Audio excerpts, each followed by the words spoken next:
Good morning students. I hope your studies are going well.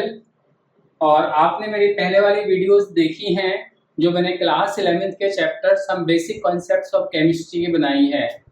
अभी काफ़ी students की मुझे कमेंट्स मिले थे, फीडबैक मिली थी कि सर फर्स्ट चैप्टर में बहुत सारे टर्म्स हैं, डेफिनेशंस हैं, स्टेटमेंट्स हैं, इनमें जो इम्पोर्टेंट हैं आप एक उनकी वीडियो बना दीजिए। तो आज मैं आपके लिए लेकर आया हूँ एक नई वीडियो। इसमें मैंने क्लास 11 केमिस्ट्री फर्स्ट चैप्टर के सारे इंपॉर्टेंट स्टेटमेंट लिखे हैं। टाइम सेव करने के लिए मैंने पहले ही लिख लिए हैं जिससे कि आपका ज़्यादा टाइम यूज़ नहीं होगा। तो students, some basic concept of chemistry में हमारे पास ये इंपॉर्टेंट टर्म्स हैं। जैसे टीचर आपसे पूछते हैं व्हाट इज मोल, तो amount of substance that contain as many particles as there are atoms in 12 gram of C12 isotope. Students, आपको पता है कार्बन के आइसोटोप्स होते हैं C12, C13 एंड C14।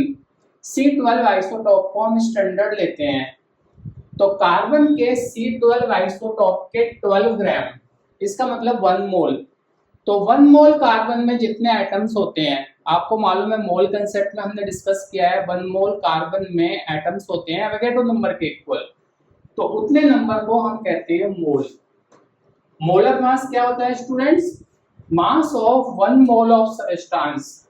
जैसे कार्बन का मास 12 है तो 12 ग्राम कार्बन हो गया मोलर मास। CO2 का मास 44 है तो 44 ग्राम कार्बन हो गया CO2 का मोलर मास।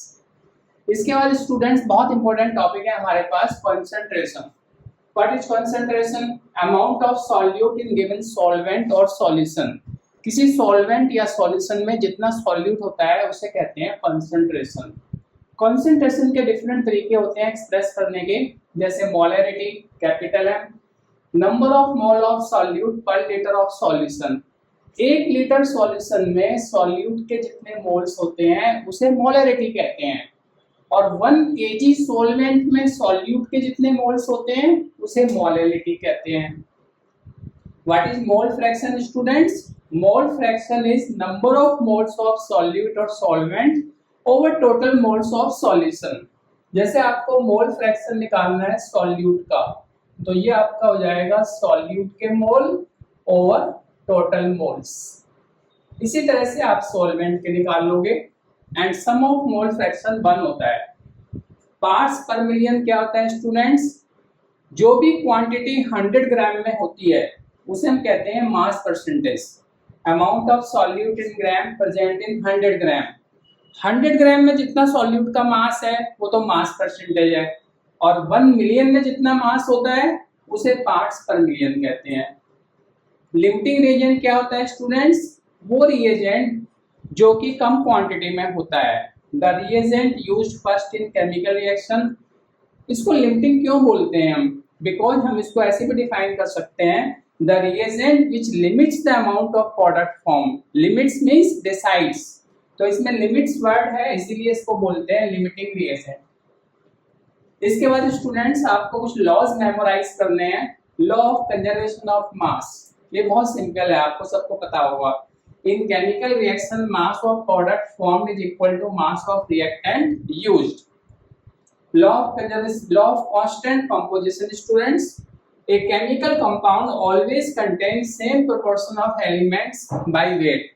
जैसे आपके पास वाटर है, वाटर में हाइड्रोजन का मास 2 है, ऑक्सीजन का 16 है, तो वाटर हम कहीं से भी लें बट उसमें हाइड्रोजन और ऑक्सीजन क्या होंगे? ऑलवेज 1:8। इसके बाद students, law of multiple proportion. When 2 elements combine with each other to form 2 or more than 2 compounds, the masses of one of the element that combined with fixed mass of other bear a simple whole number ratio to one another। इसके आप numericals भी करोगे।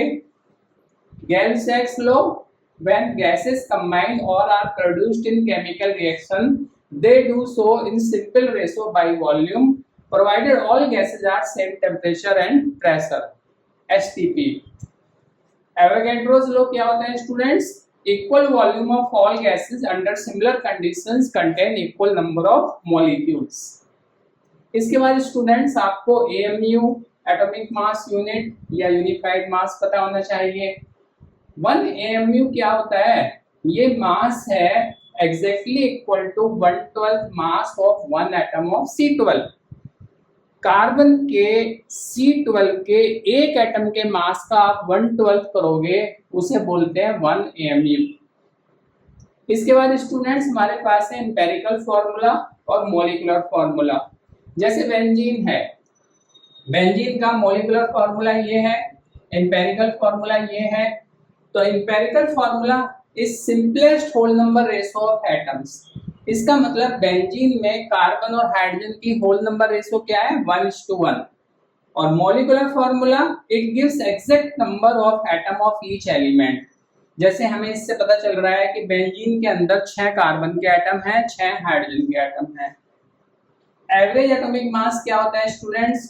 Many naturally occurring elements exist as more than 1 isotopes. जैसे carbon के बताया आपको 3 isotope होते हैं, 12, 13, 14।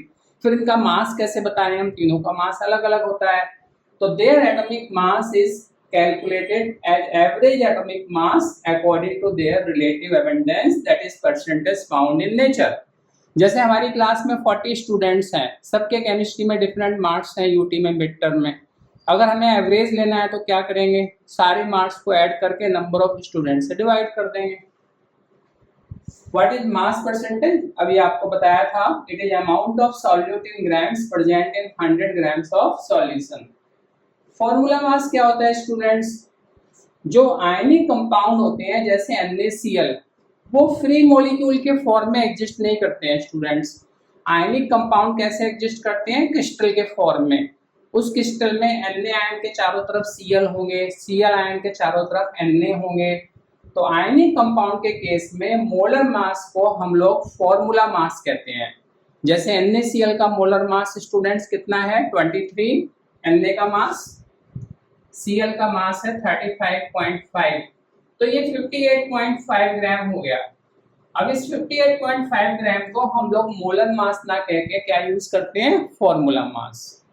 तो ये सारे इंपॉर्टेंट टर्म्स हैं, स्टेटमेंट्स हैं स्टूडेंट्स, जो क्लास 11 के फर्स्ट चैप्टर में आपको मेमोराइज करने हैं। आपके एग्जाम में डेफिनेशंस भी आती हैं, न्यूमेरिकल्स भी आते हैं। आप इन सारे इंपॉर्टेंट डेफिनेशंस को लर्न कीजिएगा। कुछ जो ज्यादा इंपॉर्टेंट है वो मैंने मार्क किए हैं। आई होप ये वीडियो आपके लिए यूजफुल रहेगी। और आपका कोई भी कमेंट है, कोई भी इससे रिलेटेड डाउट्स है, तो आप अपना फीडबैक दीजिएगा। I will try to cover these in my next video. Okay, thank you very much.